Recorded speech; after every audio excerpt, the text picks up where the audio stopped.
Hi, my name's Ian and I want to welcome you to another 5-minute family devotion here at Engadine Heathcote Anglican Church. At 5-minute family devotions, we're going through God's big story and we're looking at the story of the Bible and how God is working on each and every page of the Bible to bring relationship with Him once more. Well, over the last couple of days, we've been learning about Abraham's family, and today we're learning a little bit more from Exodus chapters 1 to 3. God promised Abraham that he would have a huge family. Abraham would have as many children, descendants in his family as there were stars in the sky. And God kept his promise. Yesterday we learnt that Joseph brought his family into Egypt. And when they were there, they grew and grew and grew. They became so big after many years that the Pharaoh in Egypt got a bit worried.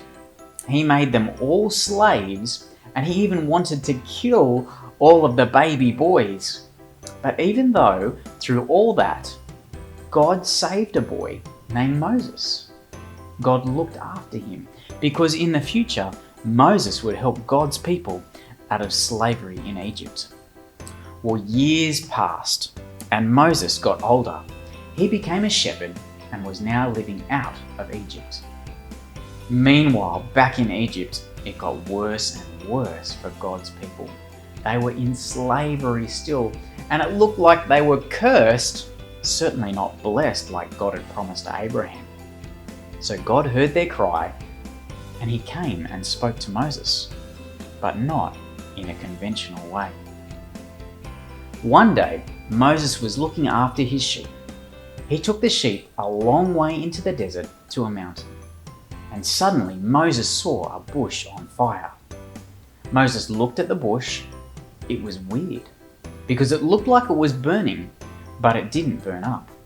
Moses looked closer when all of a sudden a voice came from the bush. It was God. "Moses, do not come any closer. Take off your sandals. The ground you are standing on is holy." Moses took off his sandals, and then God said, "I am the God of Abraham, Isaac, and Jacob."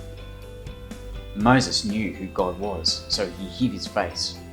He knew God was speaking to him, and he could not look.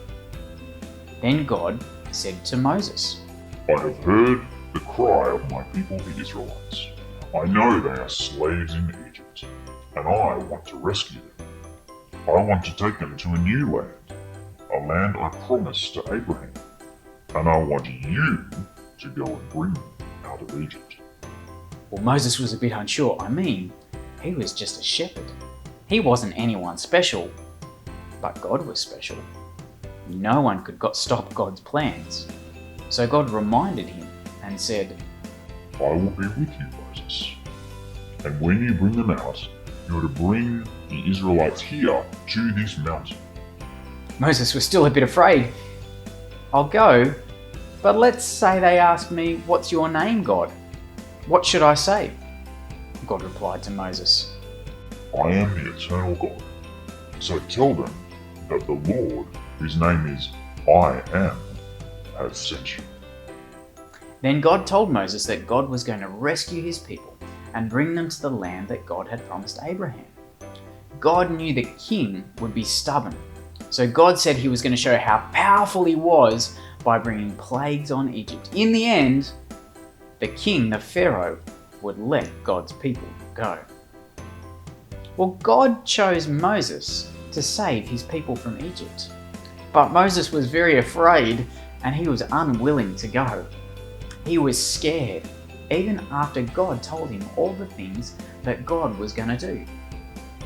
Boys and girls, God saved his people, and he used Moses to help.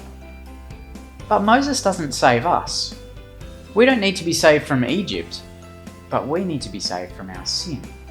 And so God sent for us a far better saviour than Moses.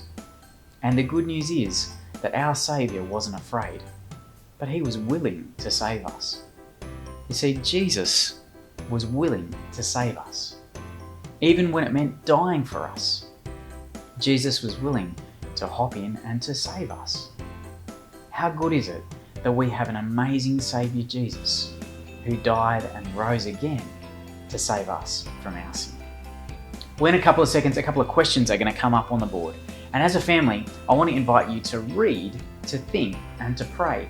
And pause the video as you do each one together as a family. Remember, also keep on sending your photos in and we'll say g'day to you in the next video.